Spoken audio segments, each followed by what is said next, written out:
नमस्कार. पुणे महानगरपालिकेच्या कार्यक्षेत्रामध्ये आता सध्या आज आलेल्या रिपोर्टनुसार 7 एकूण पॉझिटिव्ह रुग्ण आहेत. त्यातला आज जो रुग्ण सापडला आहे तो डहाणूकर कॉलनी या एरियातला आहे. तर आमची संपूर्ण टीम कीटक प्रतिबंधक विभागाची त्या एरियामध्ये ऑलरेडी गेलेली आहे. तिथे डासांच्या ज्या कॉलनीज आहेत ते सगळ्या निर्मूलन करण्याचं काम सुरू आहे. त्याच्यामध्ये स्प्रेइंग आहे, इन्सेक्टिसाइड स्प्रेइंग आणि इंडोर फॉगिंग. तर इंडोर फॉगिंग आपण जनरली करत नाही, घराच्या आत आपण का करतो? तर ह्या डासाची 2 वैशिष्ट्य आहेत. एडिस इजिप्टाय डास सगळ्यांना माहिती आहे. डेंग्यू, चिकनगुनिया ह्या व्हायरसेसचा प्रसार पण एडिस इजिप्टाय ह्या डासानेच होतो. ह्या डासाचं वैशिष्ट्य 2 आहेत की ते दिवसा चावतात आणि दुसरं म्हणजे त्यांना खूप छोट्यात कमीत कमी पाणी 2 ते 5 ml पाणीसुद्धा स्थिर जर का मिळालं तर ह्या पाण्यामध्ये ह्या डासाची मादी अंडी घालू शकते. त्यामुळे हे एवढं पाणी आपल्या घरामध्ये सुद्धा डासांना मिळू शकतं. घरामध्ये आपल्या फ्लॉवर पॉट असतात, नंतर छोट्या छोट्या कुंड्या असतात, कुंड्यांच्या खाली प्लेट असतात, त्यात पाणी साठतं. तर ह्या पाणी घरामध्ये नागरिकांनी स्वतःच्या पहिलं क्लिनिंग करून ह्या सगळे पाणी साठण्याचे आणि डास होण्याचे सगळ्या जागा नष्ट कराव्यात.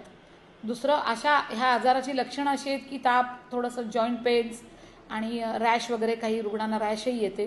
तर अशा लक्षणांचे जर का रुग्ण असतील तर त्यांनी ताबडतोब आरोग्य संस्थेकडे जावं, पालिकेच्या किंवा खाजगी, आणि महापालिकेला ते कळवावं, जेणेकरून आमची कीटक प्रतिबंधक विभागाची टीम येऊन कंटेनर सर्वे, ज्याला आम्ही म्हणतो, 100 ते 150 घरांचा आजूबाजूच्या आम्ही सर्वे करतो.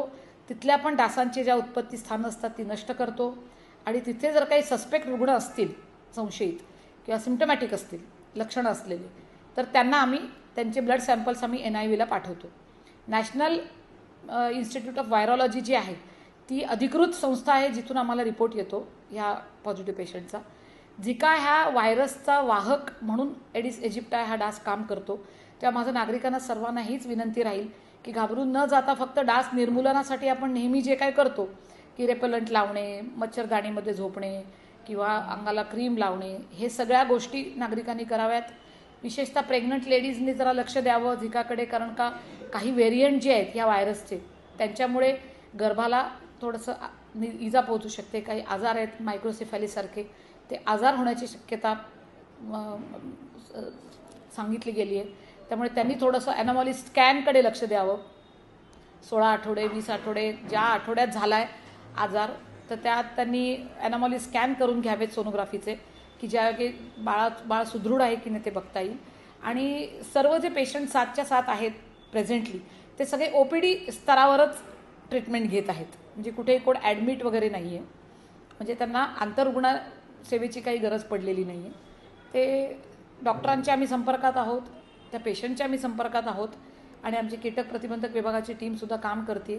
नागरिकांनी पण सहकार्य करावं. स्वतः घरातल्या आणि आजूबाजूच्या सोसायटीतल्या वगैरे डासांच्या कॉलनी नष्ट कराव्यात आणि आरोग्य संस्थेच्या लक्षात आणून द्याव्यात जर पॉझिटिव्ह सिम्प्टमॅटिक केसेस असतील तर. आता पहिल्यांदा एरंडवणा एरियातला जो पहिला रुग्ण सापडला, तर त्यांच्या आसपासच्या एरियातले आम्ही संशयितांचे एकूण 12 नमुने पाठवले होते.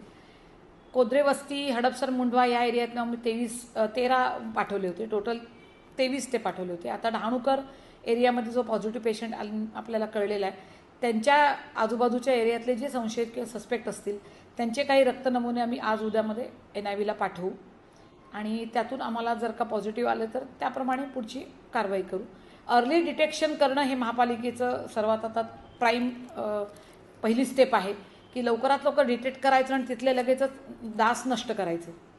कारण का हे बाधित डास आहेत जे हा आजार वाढवत आहेत. हा आजार व्यक्ती टू व्यक्ती होणारा आजार नाही आहे. हा जर का इन्फेक्टेड डास चावला तरच होणारा आजार आहे.